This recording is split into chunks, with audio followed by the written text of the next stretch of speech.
Viewers কেমন আছেন? আজকে আলোচনা করব গ্লেজি ওয়ার্ডপ্যাড অ্যাপ নিয়ে। তো অ্যাপটি যখন আপনি ইনস্টল করবেন এবং ইনস্টল করার পর ওপেন করবেন তখন এরকম একটা ইন্টারফেস পাবেন।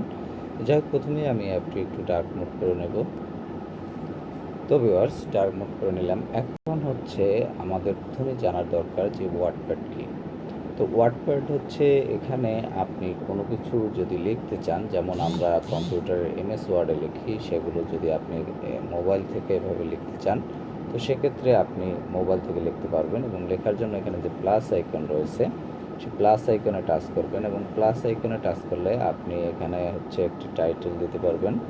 টাইটেল দেওয়ার পর আপনি এখানে লিখতে পারবেন। লেখার জন্য আপনি এখানে যা লিখবেন সেগুলো হবে। এবং এখানে দেখতে পাচ্ছেন আমরা এমএস ওয়ার্ডে যেমন বোল্ড ওয়ার্ড, ইটালিক, আন্ডারলাইন, তারপর হচ্ছে কালার ইউজ করি, সেগুলো আপনি সব কিছুই এখানে ইউজ করতে পারবেন। এবং এছাড়াও কিন্তু আরও অনেকগুলো অপশন রয়েছে, এই অপশনগুলো আপনি ইউজ করতে পারবেন। তো এভাবে দেখা যায় আমি যদি এখন বোল্ড ওয়ার্ডে লিখতে চাই, আমি বোল্ড এখানে টাচ করলাম, এখন দেখতে পাচ্ছেন বোল্ড ওয়ার্ডে লিখবে।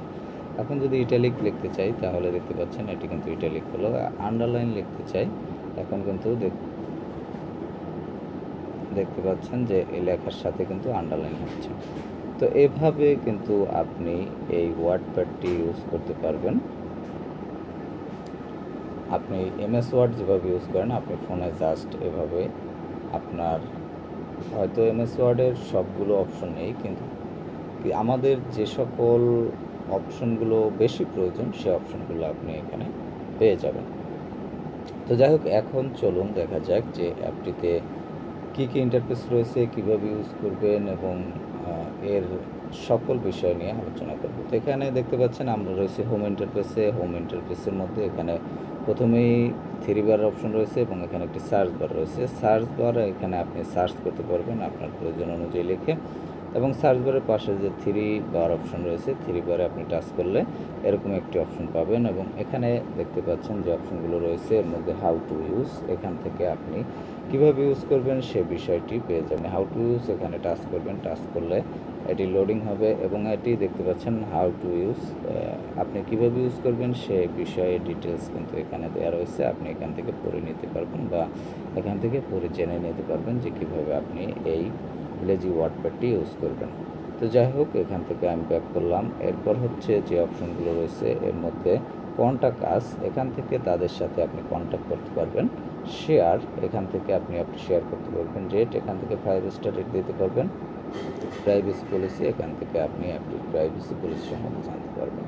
তো যাই হোক, এখন নিচের যে অপশনগুলো রয়েছে সেই অপশনগুলো আমরা দেখব। যেমন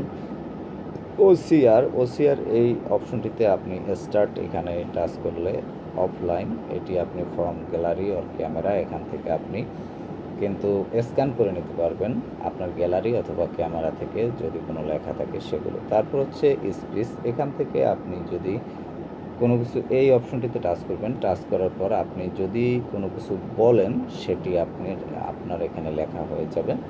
তারপর হচ্ছে এক্সট্রা অপশনের মধ্যে যে অপশনগুলো রয়েছে সেগুলোর মধ্যে প্রথমেই রয়েছে অটো সেভ নোটস। তো এখানে আপনি অটো সেভ এই অপশনটি টাচ করলে অটো সেভ হয়ে যাবে। যেমন আমি হোম অপশনে আমি যে ডকুমেন্টসটি তৈরি করলাম এটি কিন্তু আমি সেভ করিনি, কিন্তু অটোমেটিক্যালি সেভ হয়ে গেছে। তো যাই হোক, এরপর হচ্ছে আপগ্রেড টু প্রো ভার্সন, এখান থেকে আপনি প্রো ভার্সনে আপগ্রেড করতে পারবেন।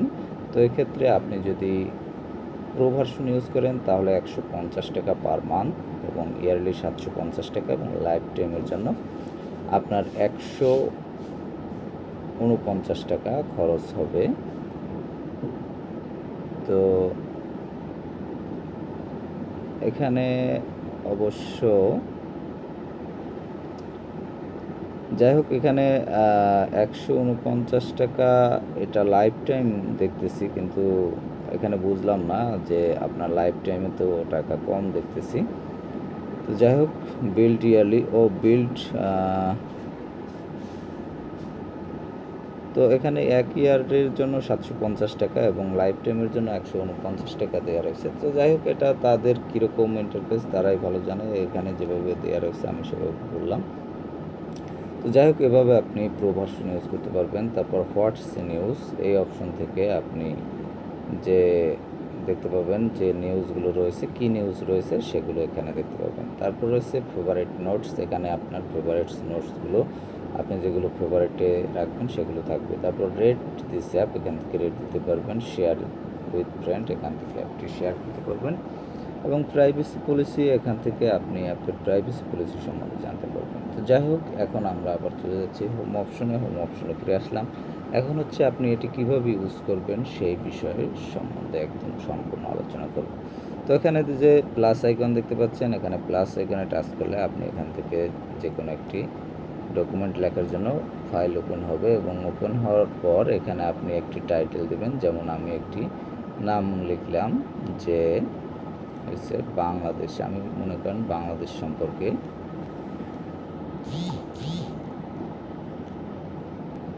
কিছু বিষয় লিখব। তো এখানে আমি টাইটেল দিলাম বাংলাদেশ। এরপর হচ্ছে স্টার্ট টাইপ। তো এখানে আপনি যদি লেখেন যে Bangladesh, BANGLADES, Bangladesh is a small country,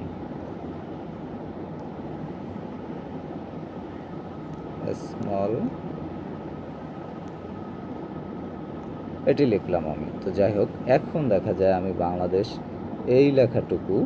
Bangladesh লেখাটুকু আমি চাচ্ছি কালার করতে। এখান থেকে আমি একটি কালার করব।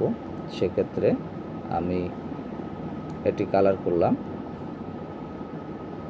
তো এখানে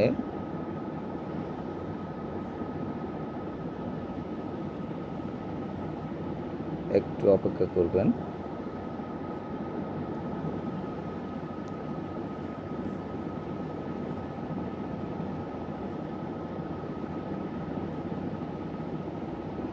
তো যাই হোক, এটি আপনাকে ইউজ করতে হলে অবশ্যই প্রো ভার্সন ইউজ করতে হবে। তো যাই হোক, এছাড়া আপনি যে কাজটি করতে পারবেন, দেখা যায় এখন লেখার সময় এখানে আমি টাচ করলাম। টাচ করার পরে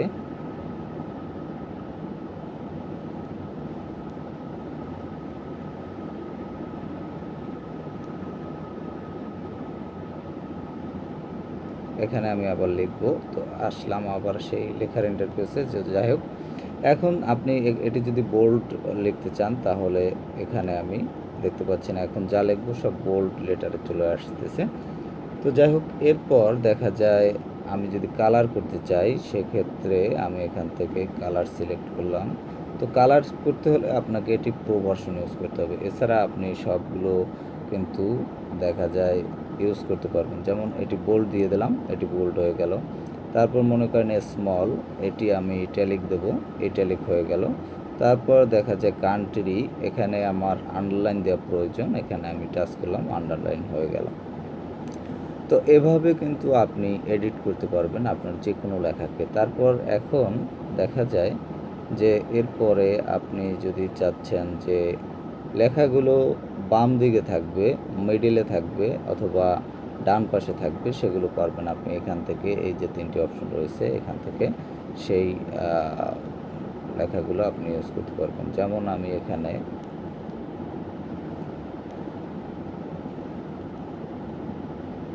এখানে এভাবে লিখলাম কিছু, লেখার পরে এখানে আমি সিলেক্ট করলাম, অল সিলেক্ট করলাম, সিলেক্ট অল, এবং সিলেক্ট অল করার পর এখানে আপনাকে টাচ করতে হবে। অথবা এখন আবার আপনি যদি চাচ্ছেন যে এইটি থাকবে হচ্ছে ডান পাশে, তাহলে আবার অল সিলেক্ট করবেন, এবং অল সিলেক্ট করার পর এখন কিন্তু সবগুলো ডান পাশে চলে গেল, দেখতে পেলেন। তো এভাবে কিন্তু আপনি যদি চাচ্ছেন যে মিডিলে রাখবেন তাহলে এটি মিডিলে রাখতে পারবেন। এখানে দিলাম, এখন কিন্তু সব মিডিলে চলে আসলো। এভাবে আপনি যে কোনো লেখা এডিট করতে পারবেন ফোনের মাধ্যমে। এখানে আরও অনেক অপশন রয়েছে, আন্ডারলাইন, এবং এখানে আরেকটি অপশন রয়েছে যে টেক্সট, আপনার কাটা কাটা লেখা আসবে টেক্সটের মাধ্যমে, যে দেখতে পাচ্ছেন এই যে। তারপর রয়েছে টিটি টেক্সট সাইজ, এখান থেকে আপনি বড় ছোট করতে পারবেন। তো অ্যাপ্লাই করতে হবে, অ্যাপ্লাই চেঞ্জ। তো এখানে আমি এখন দেখতে পাচ্ছেন যে লেখাগুলো লিখবো সেটি কিন্তু বড় অক্ষরে চলে আসছে। তো যাই হোক, এভাবে আপনি বড় ছোট করতে পারবেন টেক্সট সাইজ। এরপর রয়েছে পরবর্তী যে অপশনটি রয়েছে, এখানে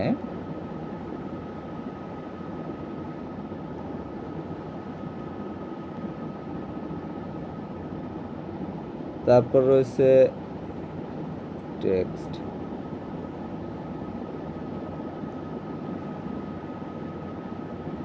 এখানে আপনি যদি স্কোয়ার দিতে চান বা নিচে পাওয়ার দিতে চান পেজে, সেগুলো পারবেন। এখানে দেখতে পেলেন যে এখানে আমি পাওয়ার দিলাম।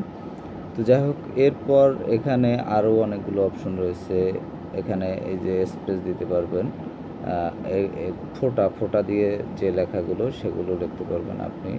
যেমন এখানে আপনি যা কিছু লিখবেন ডট হয়ে যাবে। এভাবে আমাদের প্রয়োজন হয় অনেক সময়। দেখতে পেলেন যে এগুলো এখান থেকে এভাবে লিখতে পারবেন। তারপর এখানে নাম্বারিং যদি করতে চান, এখানে নাম্বারিং করতে পারবেন। এভাবে আপনার যা প্রয়োজন আপনি এখান থেকে নাম্বারিং করতে পারবেন। তো নাম্বারিং করতে এখানে ডট দিয়ে লিখতে পারবেন এবং এই অপশন থেকে নাম্বারিং করতে পারবেন। তারপর যে অপশনটি রয়েছে এটি হচ্ছে, এখান থেকে আপনি হাইফেন দিতে পারবেন।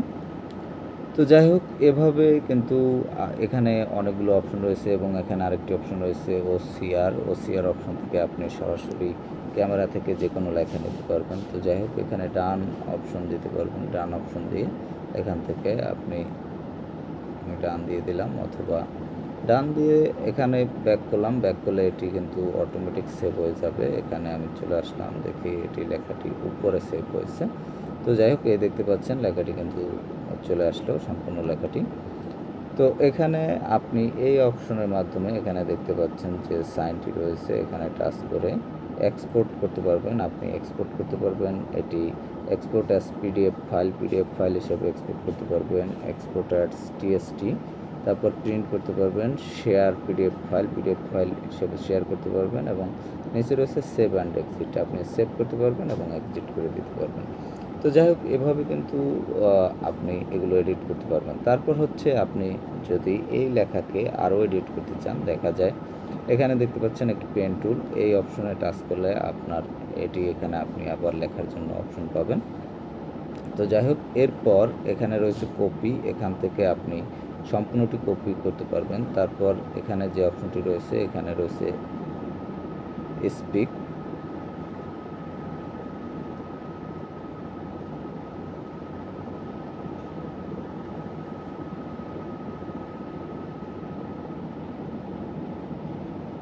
তো যাই হোক, এখানে আপনার লেখাগুলো, আপনি যে লেখাগুলো করেছেন সেগুলো আপনি শুনতে পারবেন এখান থেকে। তারপরে সেটিংস অপশন, সেটিংসে আপনি স্পিড দিতে পারবেন। তো যাই হোক, এরপর ডিলিট অপশন রয়েছে। আপনি যদি ফাইলটি ডিলিট করতে চান, এখান থেকে ডিলিট করে দিতে পারবেন।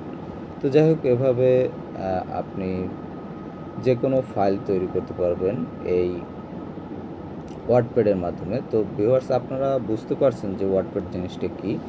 ওয়ার্ডপ্যাডের মাধ্যমে আপনি জাস্ট কোনো লেখাকে এডিটিং করতে পারবেন বা ডিজাইন করতে পারবেন। তো যাই হোক ভিউয়ার্স, এই অ্যাপটি যদি ব্লেজি ওয়ার্ডপ্যাড, আমি এই ওয়ার্ডপ্যাডের যে অ্যাপসটি নিয়ে আলোচনা করতেছি সেটি হচ্ছে ব্লেজি ওয়ার্ডপ্যাড। তো এই ওয়ার্ডপ্যাডটি যদি আপনার প্রয়োজন হয়, তাহলে আপনি প্লে স্টোরে গিয়ে ব্লেজি ওয়ার্ডপ্যাড লিখে সার্চ করবেন, তাহলে পেয়ে যাবেন। এছাড়াও আপনি লিঙ্ক ডিসক্রিপশনে দেওয়া থাকবে, সেখান থেকে আপনি ইনস্টল করে নিতে পারবেন। তো ভিউয়ার্স, ভালো থাকবেন, কথা বলবার পরবর্তীতে।